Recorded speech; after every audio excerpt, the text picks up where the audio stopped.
The brilliant Professor Stephen Hawking is, of course, a cosmologist and a theoretical physicist, and he has come out in favor of assisted suicide. Now, the first time I read that headline, I thought, duh. I was kind of under the impression that any rational person would be in favor of assisted suicide, because you think somebody should have the right to determine whether or not they want to end their lives. Somebody has late-stage cancer and they're miserable. I think they should be able to do that, right? Well, it's actually, I'm going to get to specifics in a second, and I'll show you why it's a little bit more of a deeper story than that. So, Stephen Hawking is 71 years old. He was diagnosed with Lou Gehrig's disease, a form of motor neuron disease, at the age of 21. He was told he only had 2 or 3 years to live. I mean, that's stunning, right? He's 71 now. And he said in 2006 that although people should have the right to end their life if they wanted to, quote, I think it would be a great mistake.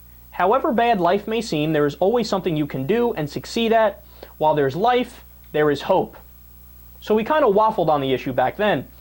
So recently, his comments are being viewed as a change of heart, because in an interview with the BBC, Hawking said, quote, I think those who have a terminal illness and are in great pain should have the right to choose to end their lives, and those that help them should be free from prosecution. We don't let animals suffer, so why humans? So he went from somewhat waffling on the issue to now he seems like he's 100%. And he is concerned, however, that there must be safeguards to ensure that nobody's life is terminated against their wish. In 1985, when he became very ill with pneumonia, he was at one stage placed on life support.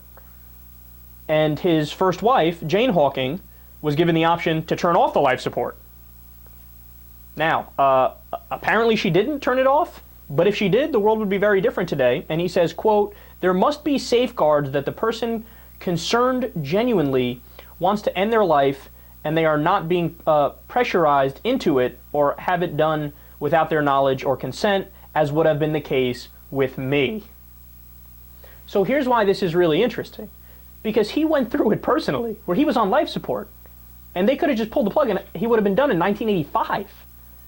So even somebody who went through that personal experience, where he was on the brink multiple times, whether it be when he was 21 years old and they said he got 3 or 4 years to live, or whether it be this time where they actually decided, do we pull the plug or not, he's right in the heart of the debate.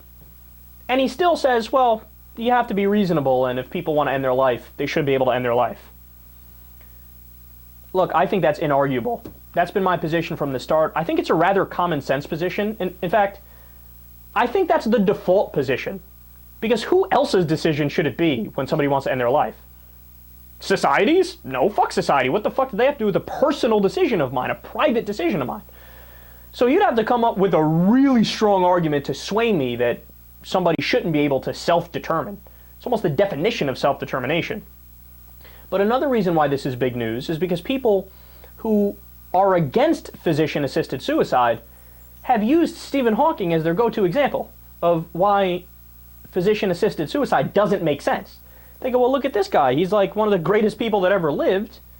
And if they did kill him, then it would have been it. We wouldn't have gotten, a lot of his great works and his breakthroughs. Well, now they can't really use that argument anymore. I mean, maybe they can, but a relevant piece of the puzzle is that even he says, of course somebody should be able to choose.